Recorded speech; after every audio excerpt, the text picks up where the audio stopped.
ভারতের পশ্চিমবঙ্গে Nipah virus সংক্রমণের খবরে যশোরের বেনাপোল সীমান্ত এলাকায় সতর্কতা জারি করেছে ইমিগ্রেশন স্বাস্থ্য বিভাগ। আধুনিক স্ক্যানিং ব্যবস্থা কিছুটা নাজুক হলেও ভারত থেকে আসা শত শত পাসপোর্ট যাত্রীর শরীরের তাপমাত্রা পরীক্ষা করা হচ্ছে হ্যান্ড হেল্ড থার্মাল স্ক্যানার দিয়ে। জরুরি ক্ষেত্রে উপজেলা স্বাস্থ্য বিভাগ প্রস্তুত আছে বলেও জানিয়েছে মেডিকেল টিম। বেনাপোল থেকে প্রতিনিধি তামিম হোসেন সবুজের পাঠানো তথ্য ও ছবিতে প্রতিবেদন।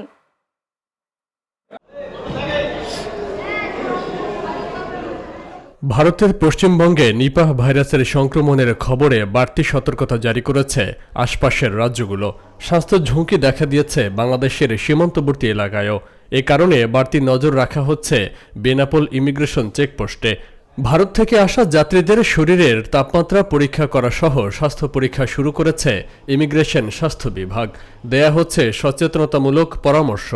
আমি ভারত থেকে আসার পরে মেডিকেল টিম এখানে আমাকে চেক আপ করছে, যে বলেছে যে নিপা ভাইরাস সম্পর্কে কিছু তথ্য দিছে আমাকে জানার জন্য। আমি বাংলাদেশে আসার পরে মেডিকেল টিম আমাকে সুন্দরভাবে সবকিছু করেছে, কিভাবে কি করলে নিপা ভাইরাস হবে না সেই পরামর্শ দিয়েছে। নিপা ভাইরাসের সম্পর্কে জানতে চেয়ে আমাকে পরীক্ষা নিরীক্ষা করে দেখলো যে নিপা ভাইরাস আমার ভিতরে নাই, তাপমাত্রাটা তো দেখলো। বাংলাদেশ মেডিকেল টিম আমাকে বললো নিপা ভাইরাস সম্পর্কে, আমি জানলাম আরো কিছু। আমি আগেও শুনেছি, এটা এখন আরো একটু ধারণা ক্লিয়ার হয়েছে। খেজুরের রস বাদুড় থেকে ছড়ায় যেহেতু এটা। ভারত থেকে আসা যাত্রীদের প্রাথমিকভাবে স্বাস্থ্য পরীক্ষা করা হচ্ছে বলে জানাচ্ছেন বেনাপোল চেকপোস্ট ইমিগ্রেশন স্বাস্থ্য পরিচর্যা কেন্দ্র সংশ্লিষ্টরা। আক্রান্ত কাউকে শনাক্ত করা গেলে পাঠানো হবে উপজেলা স্বাস্থ্য কমপ্লেক্স সহ নির্ধারিত হাসপাতালে। নিপা ভাইরাস বা অন্যান্য এর কোনো লক্ষণ আছে কিনা এগুলো যাত্রীদের শনাক্ত করা হচ্ছে। আর যাত্রীদের যে টেম্পারেচার বা জ্বর, মাথা ব্যথা এই ধরনের সিমটম গুলো আছে কিনা এগুলো দেখা হচ্ছে। না, এখনো পর্যন্ত আমরা এই ধরনের কোনো রোগী পাইনি। যদি পাওয়া যায় আমাদের নির্দেশনা আছে আমাদের উপজেলা স্বাস্থ্য কমপ্লেক্সে পাঠানো।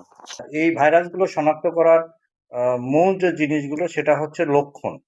এই লক্ষণগুলো আমরা পর্যবেক্ষণ করে দেখছি এবং এই লক্ষণ যদি কোনো যাত্রীর ভিতর থাকে তাহলে আমরা সেটা হচ্ছে যে সদর হসপিটাল, উপজেলা হেলথ কমপ্লেক্স এবং আইডিসিআর, সিডিসি এগুলোকে অবহিত করা।